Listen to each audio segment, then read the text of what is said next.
हाँ, महाराज जी के टाइम में एक प्रेमी था, लैना हरिजन था बेचारा। तो एक टूटी सी झोंपड़ी में रहता था। भजन अभ्यास बहुत करता था। सत्संग में आता, वो एक पासे होकर बैठ जाता। लोग उससे नफरत करते कि ये गंदा हमारे पास आके क्यों बैठ गया। एक बार वो सत्संग में आके बैठ गया। बड़े इज्जत आदमी बैठे थे, वो उसको देख के परे हटने लगे। वो अंदर से हंसने लगा।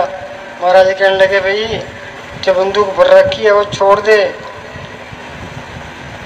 कहने लगा, जी ये लोग खुदा के पीछे फिरते हैं कि वो खुदा रात को मेरी फूस की झोपड़ी में टूटी खाट में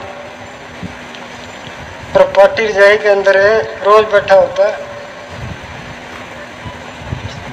तो जो कमाई करता है उसको भक्तों की कदर, बाकी क्या पता है। हाँ जी, दया मेर। हाँ जी, आगे चल। दया मेर, लोग दया मेर मांगते हैं। एक बार सत्संग हो रहा था, एक प्रेमी उठा, महाराज सामने से कहने लगा कि महाराज जी दया मेर करो। महाराज जी हंस के अंदर चले गए। बीबी लाजो साथ थी। वो कहने लगी कि प्रेमी बेचारे ने दया मेर मांगी पर आपने जवाब नहीं दिया। महाराज जी कहने लगे कि दया मेर तुम सबको देते हैं पर ये लेते नहीं हैं। क्या ये लेते क्यों नहीं? दया मेर क्या कौड़ी है? कि रात को सतगुरु 2 बजे से लेकर के 6 बजे तक दया मेर का टोकरा लिए फिरता घर घर। जो जागता है वो दया मेर ले लेता है, बाकी सब वापस ले आता है। तो ये सारे सोए पड़े होते हैं।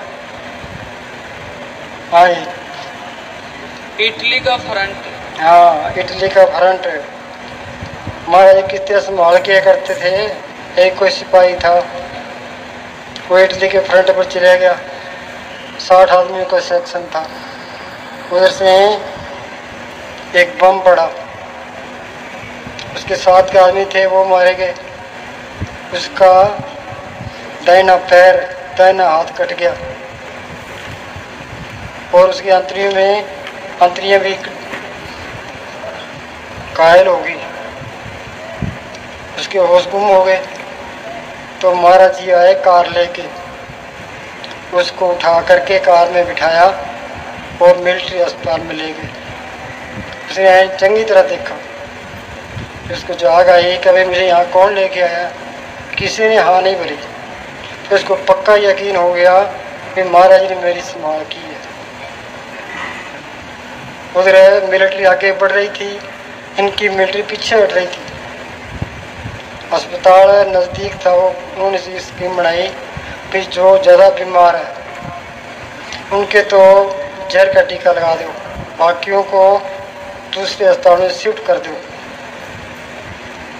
अब उसके एक टांग घायल थी, एक हाथ बेकार था, अंतरियों पर घाव थे। डॉक्टर ने सोचा भी इसके जहर का टीका लगा दो। वो कहने लगा, जी मेरे जहर का टीका ना लगाओ। पर डॉक्टरों ने एक नहीं सुनी, उसके जहर का टीका लगा दिया। थोड़ी देर बाद में उसको हरा हरा दिखाई देने लगा, जहर का असर हो गया। उन्होंने क्या किया, पास में एक नाला बहता था, उसको चक्के नाले में फेंक दिया। उसने महाराज जी को याद किया। महाराज जी आगे उसको नाले से निकाल के बाहर सड़क पर रख दिया। वहाँ से हॉस्पिटल की गाड़ी आ रही थी। उन्होंने सोचा भाई इसको भी साथ ले चलते हैं। उसको गाड़ी में रख लिया और अस्पताल में ले आए। फिर गवर्नमेंट ने उसके लकड़ी की टांग लगवा दी।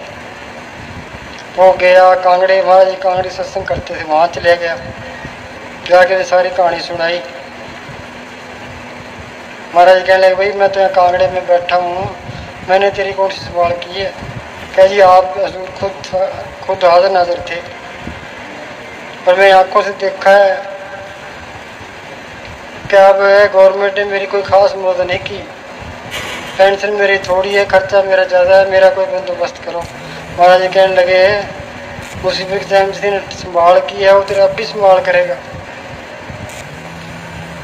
ये है तो हरदयाल सिंह तहसीलदार साहब बैठे हैं, इनको साथ ले जा और डीसी के पास जाके यही बात सुना देना।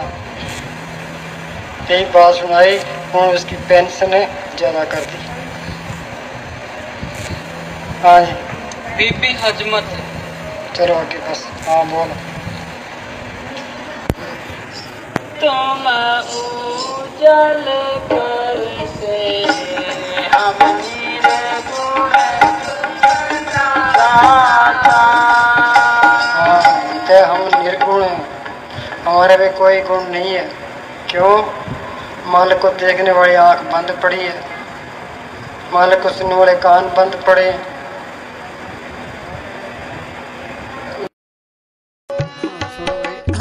सुनो भाई,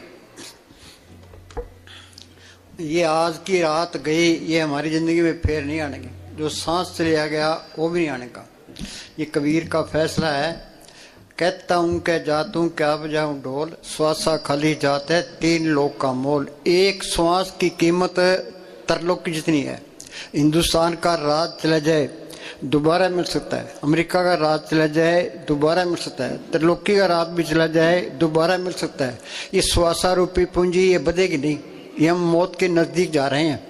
कबीर कहता हूँ क्या जातूं क्या बजाऊं ढोल, श्वासा खाली जाता है 3 लोक का मोल। एक श्वास की कीमत तरलोक की जितनी है।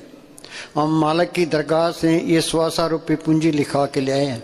ये किसी को पता नहीं है ये पूंजी कितनी का है। यहाँ चाहे कोई कितने ही खूंटे काट ले, ये श्वासा रूपी पूंजी खत्म हुई, यहाँ से जाना पड़ेगा। फिर इस पूंजी से करना क्या था, ये कबीर ने लिखा है। किन्नी बन जो कांसी तांबा, किन्नी लौंग सुपारी, संतो बन जो नाम गोविंद का, ऐसी खेप हमारी। कि ने कांसी का व्यापार किया, किसी ने तांबे का किया, किसी ने सोने चांदी का व्यापार किया। कि हमने कौन सा व्यापार किया है? ये राम नाम का व्यापार किया है। राम नाम का व्यापार क्यों करते हैं? जे वो हम पढ़ते हैं भाई राम नाम है जोत सवाई, और राम नाम की जोत सबके अंदर है। तो हमारे अंदर तो अंधेरा है, तो अंधेरे में आए अंधेरे में चले गए। संतों ने राम नाम की जोत को प्रकट किया है, बार बयान किया। जो राम प्रकट हो जाए फिर काल का कोई डर नहीं है, धर्मराय का कोई डर नहीं, जमदूतों का कोई डर नहीं, बाहर कोई चिंता फिक्र नहीं, कोई बॉडीगार्डों की लोड़ नहीं है। फिर ये मन बस में आ जाता है, काम तो की अग्नि बुझ जाती है, जड़ चेतन की गांठ खुल जाती है, कर्मों के जाल से निकल जाता है, आशा तृष्णा खत्म हो जाती है। ये बार एक ही लाइन पे बल कर लो कि जप ले अपने सतगुरु का नाम। पढ़ भी ये इस तरह है जिस तरह आकाश में सूरज है, रास्ते में किरणें है, धरती पर धूप है। त्रिलोकी से पार वो नाम है, रास्ते में वो सतगुरु है, यहाँ वो संत है। संत बार बार ये कहते हैं भी सिमरण करके उस सतगुरु को पढ़ कर लो, ते सतगुरु ते नाम तन पाया, सतगुरु की सेवा पाई है। सतगुरु आप पे नाम से तलक जोड़ देगा। ते प्रकट कैसे होगा? 2 रुकावटें हैं, एक तो शरीर का प्यार, एक दुनिया के ख्याल। तुम घरों में खूब काम करो, काम करो, घर में बरकत आएगी, चिंता घटेगी, शरीर का प्यार हटेगा, ये मन विषय विकारों की तरफ नहीं जाएगा। इस मन को किसी न किसी अच्छे काम में लगाए रखो। ये अच्छा काम ये नहीं करेगा तो ये बुरा काम जरूर करे, तुम्हें गिरा देगा। बोले ने क्या हथकार बल ध्यान सतगुरु, अपने घर के काम करी जाओ तो अपना सिमरण करी जाओ। अब हम प्लाथी मार के बैठे हैं, पैर सो गया, वहां क्या हो गया? वहां से वो आत्मा सिमट गई थी। संत कहते हैं भाई बैठो, ये रोज रोज बैठेगा तो आत्मा सिमटती जाएगी। वो कहते हैं सिमरण करो, तो ये सिमरण करे दुनिया के ख्याल निकलते जाएंगे। सूरत सिमट के यहाँ माथे पर इकट्ठी हो जाए, यहाँ माथे पर ये जड़ चेतन की गांठ लगी है, ये गांठ खुल गई, आत्मा परमात्मा से मिल गई, ये सारा खेल अपना बन गया, 84 खत्म होगी, तो ये मालिक का रूप बन गया, तो इंसानी जन्म सफल हो गया। पढ़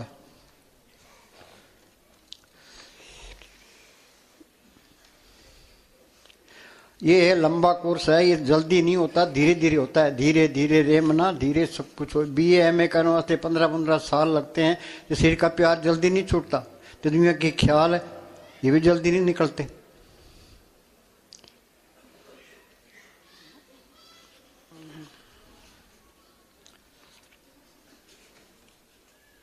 शुरू में मन अंदर जाना पसंद नहीं करता। हाँ, ये मन तो बैठना ही पसंद नहीं करता। सिमरन का तो नाम लेते हो बस, यहाँ सिमरन की तो बात ही ना करो। हाँ जी। और डरता है और शरीर में भी दर्द होता है। ये तो सबको ही तजुर्बा है, अपराधी मार के बैठते हैं तो दर्द होता है। ये संतों का जो मार्ग है ये कथनी का नहीं है, ये तो करनी का मार्ग है। ये तो घर में काम करना पड़ेगा, ते सिमरण करना पड़ेगा। हाँ जी। लेकिन धीरे धीरे ये जिस्मानी दर्द गायब हो जाता है। धीरे धीरे ये दर्द निकल जाता है। ये दर्द जहर है, ये निकल जाना चाहिए। हमारा शरीर तो ऐसे होना चाहिए, प्राथी मार के बैठे 10 घंटे बिठा दे, दर्द हो ही ना, वो खट जाएगा। हाँ जी। और मन को एकाग्र होने की आदत हो जाती है। संत मत के बताए गए अभ्यास में शुरू शुरू में कठिनाई आती है। हम बच्चे को स्कूल भेजते हैं, स्कूल जाता ही नहीं है, गेट से ही वापस आ जाता है। तो धीरे धीरे स्कूल जाने लग जाता है, फिर कई कायदे पढ़ता है, तो फिर वो पढ़ने लग जाता है, BA MA कर लेता है। ये मन भी एक बच्चा है, इसको रोज रोज बिठाओगे ये बैठने में लग जाएगा, तो सिमरन भी करने लग जाएगा, तो सारे तजर्बे ही होने लग जाएंगे।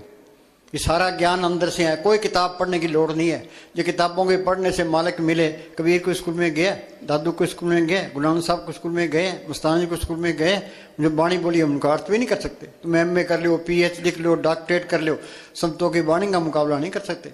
बाणी तो बार बार सुनने को दिल करता है। सारा ज्ञान अंदर से ही है। वो मालिक अंदर आ गया, सर्व कलापी प्रवीण वेद कतेव का कोई किताबों में कौन मत्था मारेगा। हाँ जी। लेकिन जब ये अवस्था पार हो जाती है, मन ऊपर चला जाता है, तब भजन में आनंद मिलना शुरू हो जाता है। यहाँ तक कि भजन से उठने को जी नहीं करता। बस उठने को दिल नहीं करेगा, तुम पास हो गए भाई। हमें तो बैठने में ही रस है, तो मालिक को आना ही पड़ेगा। हाँ जी, आगे चल। शरीर के निचले भागों का सुन होना अच्छी निशानी है। हाँ, अच्छी निशानी है।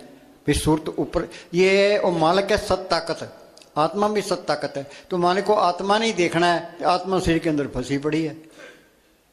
तो मन की चिंता ना करो। कोई कहते हैं भाई मन टिकता ही नहीं है, कबीर ने लिखा मन जाता है जान दे, दड़ कर रख शरीर उतरी पड़ी कमान सिंह कैसे चले तीर। तुम बैठोगे जब लग सुरत सिमटे नहीं, मन निश्चल नहीं हुई, तब लग प्यो पर से नहीं, बड़ी विपत्ति हुई। बड़ी विपत्ति तो श्री का प्यार ही है। जब हमने ऐसा फरमाया करते थे, बैठोगे सुख पाओगे। हाँ जी। जब दिन भर के काम के बाद शरीर और मन थक जाए। हाँ, सारा दिन काम करते हैं, शरीर थक जाता है, मन कहता है भाई रोटी खा के सोएंगे। सोना नहीं है, तुम प्रार्थी मार के बैठो तो ऐन बिल्कुल ताजा हो जाओगे। हाँ जी। जब दिन भर के काम के बाद शरीर और मन थक जाए, तब इस थकावट को दूर करने के लिए सबसे अच्छा तरीका एकांत में अलग कमरे में बैठकर सिमरण करना चाहिए। मन ये चाहता ही नहीं है, मन तो कहता है आराम करेंगे, रजाई ओढ़ के सोएंगे। हाँ जी।